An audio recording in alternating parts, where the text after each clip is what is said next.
Welcome to our new playlist. We discuss Swedish society chapter by chapter. Learn all about Sweden. Today, our mission is highly specific. Yeah, we are here to help you absolutely crush the Swedish Citizenship Society test. Right. We are looking at the core machinery of the Swedish democratic system. Yeah. You know, how it's built, how it breaks, and how you are expected to use it. And this is all based on Chapter 2 of the book Sverigepass Podcast. And we're not gonna treat this like a dry syllabus. Please no.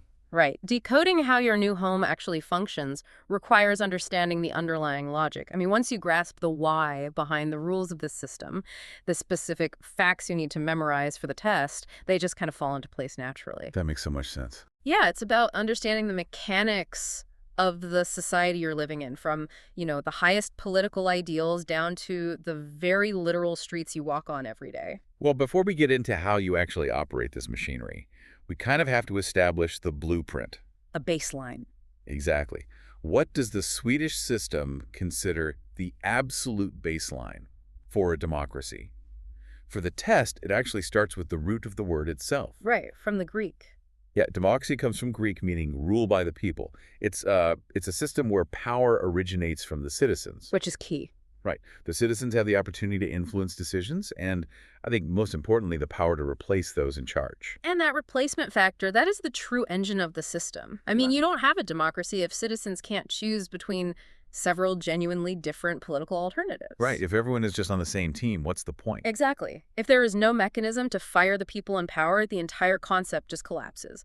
And for that choice to be real, the elections must be fundamentally free and fair. Let's break down what free and fair actually means in this context, because, for the test, it's a specific checklist. Yeah, it's not just a vibe. No, not at all. It means one vote per eligible person. It means you can express your opinions without any threat of violence or coercion. Absolutely. And it heavily relies on the secret ballot. I was thinking of the secret ballot like a meticulously designed magic trick. Wait, a magic trick? How so? Well, the final result, the actual tally of who won, is totally public. Everyone sees it and verifies it. Oh, I see what you mean. Yeah, but the specific mechanics of what you did inside that voting booth remains a heavily protected secret. No one can ever force you to reveal your choice. That's a great way to think about it. The secrecy is, it's the ultimate shield for the voter. Right. If a boss or a family member or a government official could just demand to see a receipt of who you voted for, they could punish you for it. It's just terrifying. Exactly. By making it impossible to prove how you voted, the system neutralizes coercion. And alongside that shield is the sword of the system, which is freedom of expression. Right. You need both. You do. You have the absolute right to write your thoughts, say what you think, and actively try to convince others of your political ideas. All groups and all parties share this right equally. But wait, if the whole system requires the people to participate in order to function, why is the right not to vote protected so fiercely? That is the big question. I mean, giving people the explicit right to stay home and abstain, it kind of feels like building a self-destruct button right into the dashboard of the democracy. It does feel that way, but it highlights a really profound tension in the philosophy of a free society. Okay, how so? Well, compulsion, forcing someone to vote under threat of a fine or legal punishment, it literally violates the definition of a free election. Because you're being forced. Right. If you're mandated by the state to cast a ballot, your participation is no longer voluntary. A functioning democracy must respect your individual autonomy, even if you, choose to express that autonomy through total apathy. Wow. Yeah, the freedom to choose simply must include the freedom to decline the choice altogether. I guess if none of the above, and I'm staying home, isn't an option, then the choices you do make aren't truly free. Exactly. That tracks. Now, there is another massive concept in this foundational blueprint that you absolutely need to highlight for the test. Yes, a very big one. It is the concept of legal certainty, or in Swedish, rättssäkerhet. Oh, if you are taking the society test, you need to know rättssäkerhet inside and out. For sure. It's an indispensable prerequisite for the entire system. Legal certainty means two very specific things. First, that the laws apply equally to everyone in Sweden, regardless of their status, wealth, or background. Okay, so no special treatment. Right. And second, that no one may be convicted of a crime without a fair, transparent trial. But, dictatorship can have laws. And a dictatorship can enforce those laws. Why is legal certainty the specific bedrock of a democracy? Because democracy relies on majority rule. Without legal certainty, there is nothing stopping a majority from simply voting to throw a minority group in jail without cause. Oh, wow. Yeah, it's the ultimate check-on-mob rule. If the rules of the game are capriciously applied, if the wealthy get a pass while the poor are punished, then rule by the people just becomes rule by the powerful. Which defeats the whole purpose. Exactly. Legal certainty guarantees that the system is predictable, and that predictability is what generates trust among the citizens. Okay, so we have the blueprint. Free elections, secret ballots, freedom of expression, and legal certainty. The foundation. Right, but a blueprint is just a piece of paper. Checking a docs every 4 years isn't enough to keep a society functioning. No, it really isn't. Swedish democracy is not like a subscription service that you passively pay for and forget about. It's much closer to a gym membership. A gym membership, I like that. Yeah, you actually have to show up, put on your shoes, and use the equipment for the muscle to grow. If you just sit on the couch holding your membership card, the system atrophies. And Sweden is fascinating because it starts building that democratic muscle memory incredibly early. Like in schools. Yes, the education system is fundamentally built on democratic values. Kids in primary school aren't just memorizing math equations. Right. They are actively taught about their rights, how society operates, and why it is critical to participate. They're conditioned from a very young age to see themselves as active operators of the machinery, not just subjects living inside of it. And the sheer number of levers you can pull to operate that machinery is wild. It really is. For the test, you'll want to remember that participation is far broader than just showing up on election day. You can join a political party. Or an interest group. Yeah, you can literally start your own association. You can contact politicians directly, organize demonstrations, start petitions, or write debate articles. It's a remarkably accessible system. It shows how deeply integrated the concept of civic duty is into everyday Swedish life. It isn't confined to the Parliament building in Stockholm. No, it's everywhere. Even discussing politics with friends and acquaintances is considered a valid, vital form of democratic participation. Because that informal debate is exactly where opinions are formed and tested. Let's talk about the workplace, because that is a massive part of this. Oh, huge. Influencing your workplace through trade unions is treated as a core democratic function here. Unions are so embedded in Swedish society that it essentially turns your office or factory floor into a mini democracy. Right, where you have a structural voice in how things are run. Exactly. And the local level is just as robust. You have the ability to submit comments and suggestions directly to your municipality. So you don't just have to wait around. No, not at all. If there is a plan to bulldoze a local park to build a road, you don't have to wait years for the next general election to vote out the city council. You can just do something about it now. Right. You can submit a formal comment that very afternoon. The system is designed to absorb and process your input continuously. That's amazing. The underlying philosophy is that democracy becomes tangibly stronger when a wider variety of people get involved and educate themselves on social issues. Okay, so we have this massive, well-equipped democratic gym. We have trade unions, local municipal boards, and direct lines to politicians. It's all the equipment. Right. But if democracy is a muscle, we have to look at what happens when people stop working out. Yeah, the glitches. Exactly. When we look at the vulnerabilities and glitches in this system, the first major red flag is low voter turnout. And understanding these vulnerabilities is vital for your exam. When people stop voting, they surrender their opportunity to influence the political decisions that shape their daily lives. Which is a huge loss. It is. Low voter turnout usually stems from a loss of trust in politicians or, a creeping cynicism that an individual vote simply doesn't matter. And think about the ripple effect.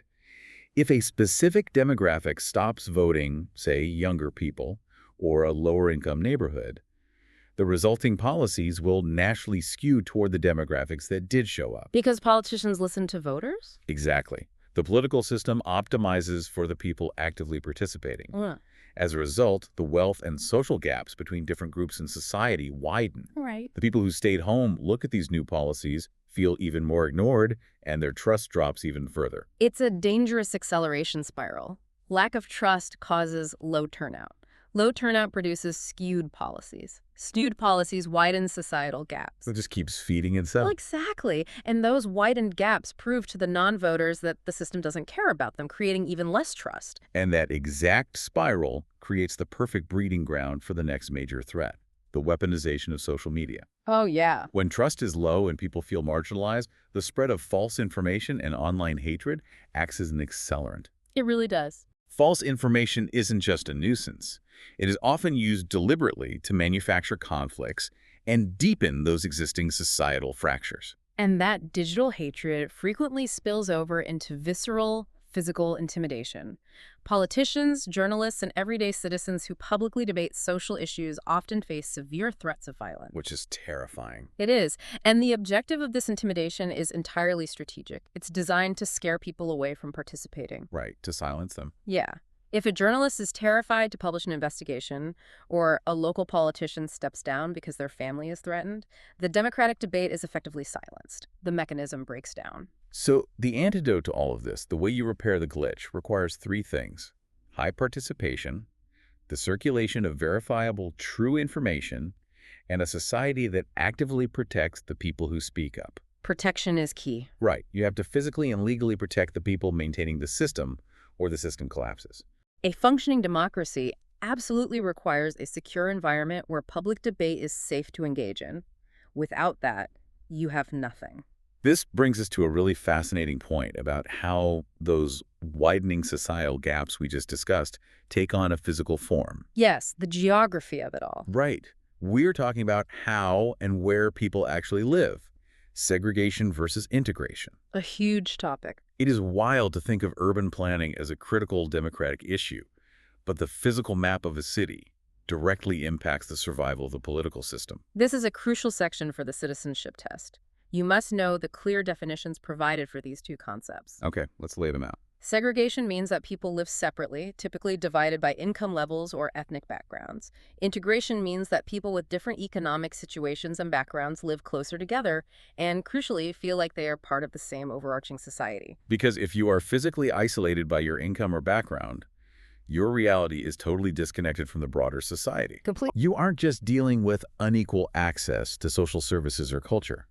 You might be living in an area perceived as less safe. You are living a life with very little daily contact with the rest of the country. Which is alienating. Exactly. You are fundamentally unplugged from the democratic machinery. And we come right back to the concept of trust. Segregation leads to a steep decrease in trust in authorities, which directly leads to lower political engagement. It's that spiral again. Yes. A segregated society actively weakens democracy. If you feel like the authorities have abandoned your specific neighborhood, you are far less likely to show up to vote, join a trade union, or participate in a local association. You just opt out. You begin to feel that the rules of the legally certain blueprint we discussed earlier simply do not apply to you. So to rewire that isolation, the tools used by politicians are surprisingly practical. Very hands-on. Yeah, if you want to fix the democratic disconnect, you have to fix the physical map. Two major solutions you need to remember for the test are mixed housing and language training. Those are the big two. You physically put the rental apartments right next to the expensive detached villas. I want you to mentally highlight those two solutions for the test: mixed housing and language training. Write them down. The logic behind mixed housing is so powerful. If an area only zones for expensive villas, only wealthy residents will live there. If it only builds rental apartments, it concentrates lower-income residents. Makes sense. But by actively mixing villas, row houses, and rental apartments within the exact same neighborhood, you organically integrate people of different economic backgrounds. They literally share the same streets. Exactly. They are forced to share reality. They shop at the same grocery stores, play in the same parks, and send their kids to the same schools. And then there's language training, which is the key that unlocks the rest of the system. It's the bridge. It really is. If you cannot speak the language, you cannot read the local debate articles, you cannot easily advocate for yourself in a trade union, and you cannot fully understand the nuances of the political alternatives on your ballot. You're locked out. Right. Learning the language is the entry ticket to the democratic gem. It gives you access to the equipment. It all connects directly back to your ability to participate and exert your influence. Okay, as you gear up for your society test, let's lock in your ultimate cheat sheet. Do it. First, remember the foundation. Democracy means rule by the people, powered by free, fair, and incredibly secret elections. Check. Second, internalize the concept of rättssäkerhet, or legal certainty. The laws must apply equally to everyone, guaranteeing a fair trial and preventing majority tyranny. Absolutely essential. Third, participation is an active daily duty that extends far beyond Election Day, encompassing everything from trade unions to local municipal comments. Use the gym. Right. And finally, remember that integrations, specifically through mixed housing and language training, is the physical glue that sustains the trust necessary for the entire system to survive. If you keep those core mechanisms and the causal links between them clear in your mind, you're going to excel on the society test. We are wishing you the absolute best of luck. You are going to crush it. No. But as we wrap up, there is a profound tension hidden right in the middle of all this material. Something to think about. Yeah, something for you to mull over as you study. We talked about how the right not to vote is a fundamental protected freedom in a democracy. Right. Yet we also covered how low voter turnout is one of the single biggest existential threats to that exact same system. It's quite the paradox. It is. At what point does exercising your individual freedom to stay home and disengage actually risk destroying the very system that guarantees your right to choose in the first place? That is a heavy question. It's a fascinating paradox of freedom and, well, something worth thinking about the next time you hold a ballot. Thanks for joining us on this deep dive. Thank you for listening. We hope you enjoyed it. See you next time. Goodbye.